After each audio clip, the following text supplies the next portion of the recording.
Di sisi ahli sunnati wal jamaah, bila mana kita meminta tolong kepada makhluk, tidak kisahlah makhluk itu masih hidup di alam dunia ini atau telah berpindah, makna telah meninggal dunia, sudah pergi ke alam roh, kedua-duanya adalah haram dan syirik sekiranya disertai dengan iktikad keyakinan bahawa memang makhluk itu yang beri pertolongan, bukannya Allah.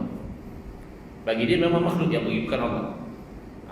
Dengan iktikad dia itu tidak ada beza ya, kalau dia minta tolong dengan orang hidup atau orang mati, itu adalah haram sebab syirik. Selain daripada Allah, ia makhluk ada kuasa. Tapi kalau kita minta tolong atas jalan asbab, maka yang demikian itu tidak menjejaskan. Kita tahu makhluk tak boleh buat apa-apa. Sama macam kita tahu dari segi hakikat tauhid, nasi tidak mengenyangkan. Itu akidah ahli sunnah wal jamaah. Kalau qadariyah, nasi mengenyangkan. Sebab tabiat nasi memang dia mengenyangkan. Ini kalau dalam bahasa Inggeris dipanggil golongan naturalist. Nature. Kenapa ini berlaku? Ya, nature. Mother nature. Dia tak mau kata God, dia tak mau kata Tuhan. Nature. Kita tidak. Kita yakin pertama Allah yang ciptakan nasi, dan bila kita makan nasi, Allah yang ciptakan kenyang. Sekira-kira kalau Allah kehendaki, boleh sahaja Allah jadikan kita itu kenyang sebab Allah cipta tanpa nasi. Dan boleh juga Allah jadikan kita itu dah makan nasi tapi tidak kenyang. Tapi kebiasaannya bila makan nasi dia kenyang. Itu namanya asbab, ya, cause and effect. Di sisi ahli sunnah wal jamaah, cause satu perkara yang berlaku dahulu diikuti oleh efek sesuatu yang berlaku kemudian, sebab berlaku dulu, musabbab berlaku kemudian.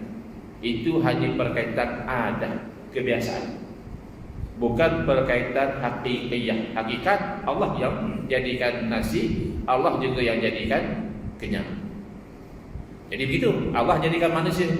Nampak manusia tolong kita itu ini, tolong angkat barang, tolong buat surat rekomen, tolong sokong kita naik dan sebagainya. Hakikat Allah. Baik. Sementara di sisi golongan Wahabi, meminta tolong kepada manusia yang masih hidup di alam dunia itu tidak ada masalah. Itu okey. Ikutlah, nak minta tolong dengan polis ke, dengan bomba ke, dengan jiran sebelah rumah ke, ya, asalkan orang tu masih hidup, ya silakan. Tetapi meminta tolong kepada orang yang telah meninggal dunia itu adalah hukumnya haram dan syirik. Syirik akbar, mukhrijun anil millah. Syirik yang besar yang mengeluarkan seseorang itu dari agama Islam, maknanya jadi kafir, murtad orang yang minta tolong dengan orang mati. Maka di sini timbul isu lah dengan kebanyakan amalan-amalan tarikat. Mereka mengamalkan tawassul, istighosah, tabarruk, ambil berkat. Jadi bila diterangkan, bila kita tanya kepada mereka misalnya, apakah dalil atau apakah sebab kamu membezakan, kata dia, kalau orang hidup boleh tolong, maka tak ada masalah minta tolong dengan mereka. Orang mati tak boleh tolong, mati syirik. Ini alasan yang rapuh.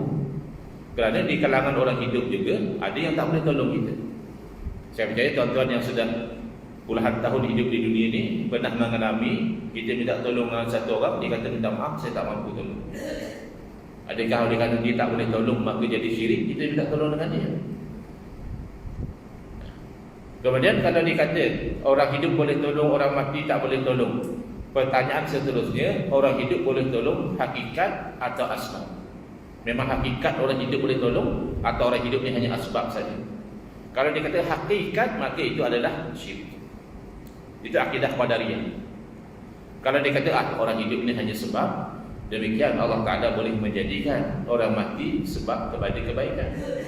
Tapi dah mati dia nak tolong apa Ustaz? Kalau boleh minta tolong orang mati, why not kita pergi ke kubur siapa-siapa, minta tolong dia goreng mi sepinggan, ya, atau minta tolong dia masak nasi biryani ke apa ke. Nah, minta tolong tu sesuai lah dengan keadaan dia. Keadaan dia dah mati, apa yang dia boleh buat, yang sabit dalam hadis Nabi SAW, bukan buat masakan, Yang sabit dalam hadis Nabi SAW adalah dia itu boleh mendoakan.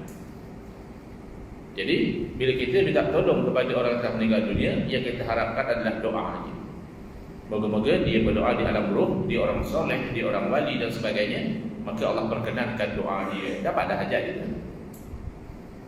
Itu. Lalu dia rasa tak boleh terima. Kita tanya juga, yang duk mengharamkan istighosah dengan orang mati ini ada dalil tak? Dalil banyak dalam Quran pun. Bak mai satu kata banyak.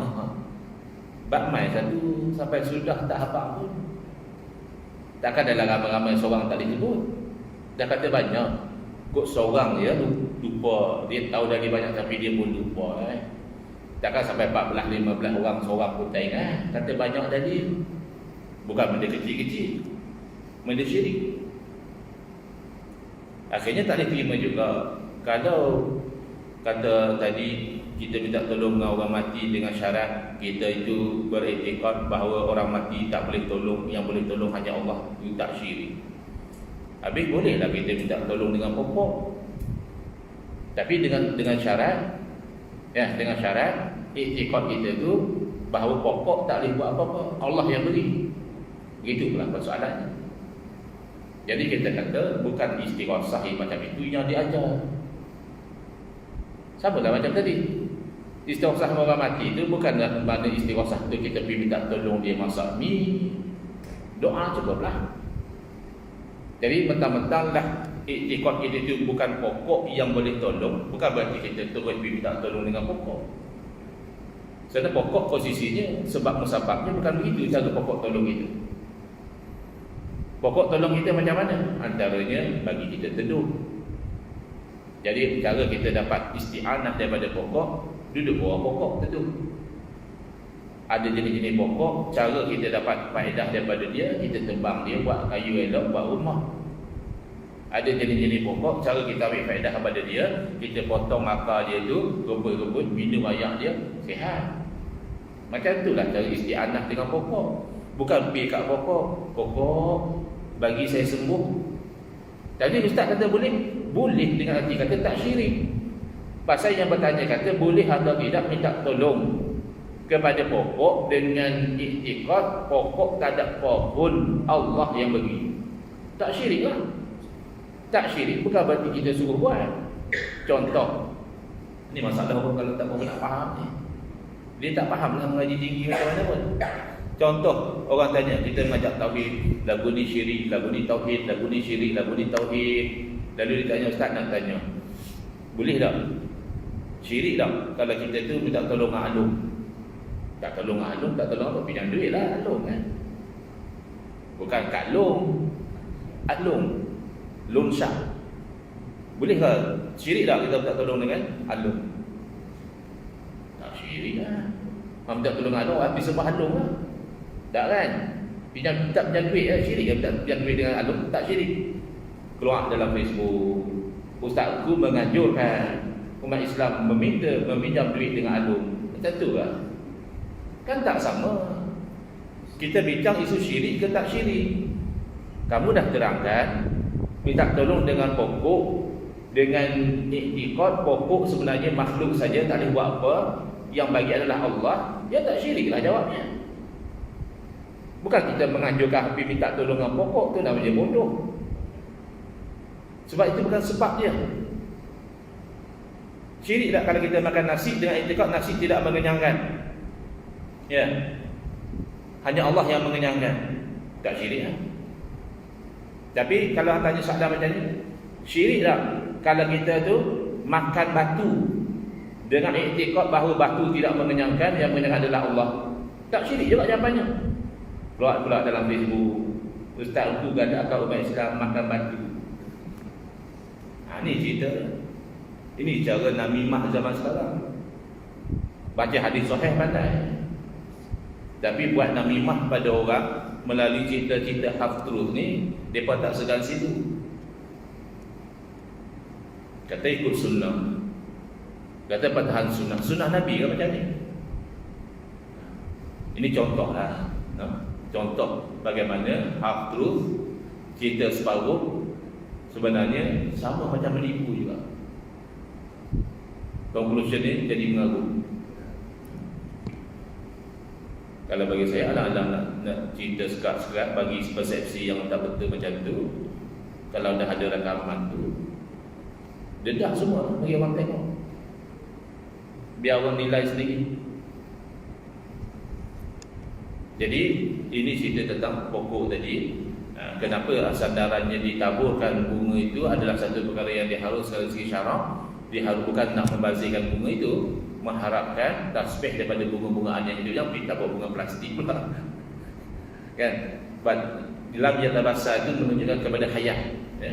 Kehidupan, walaupun bukan kehidupan bergerak dan berjalan melompat, tidak, tapi kehidupan yang ada tasbih, yang memberi manfaat. Jadi sebab itulah ulama-ulama kita yang pandai mengatakan, kalau seumpama tasbih benda yang kaku, yang tidak hidup macam manusia, macam haiwan ni pun memberi manfaat kepada si mati, apakah tasbih anak Adam, walaqad karramna bani Adam, kami telah muliakan anak Adam sampai tak ada manfaat pada orang mati. Sebab itulah Imam Syafi'i rahimahullah ta'ala mensunatkan membaca Quran di sisi kuburan. Sebab Quran itu satu bentuk zikrullah, antara yang paling afdal. Sedangkan zikrullah, ya, Quran lagi dibaca oleh manusia lagi, maka itu memberi manfaat kepada si mati. Wallahu a'lam. InsyaAllah kita sambung dengan isu menjirus air di kuburan. Bismillahirrahmanirrahim. Alhamdulillahil alamin, wassalatu wassalamu ala asyrafil anbiya'i wal mursalin wa ala alihi wa sahbihi ajma'in. Allahumma shrah sudurana wa ahsin akhlaqana wa azim ujurana wa nawwir qulubana bi nuri hidayatika kama naqarada bi nuri syamsika abadan abada bi rahmatika ya arhamar rahimin. Walhamdulillahi rabbil alamin. Amin ya rabbal alamin. Wal aqdu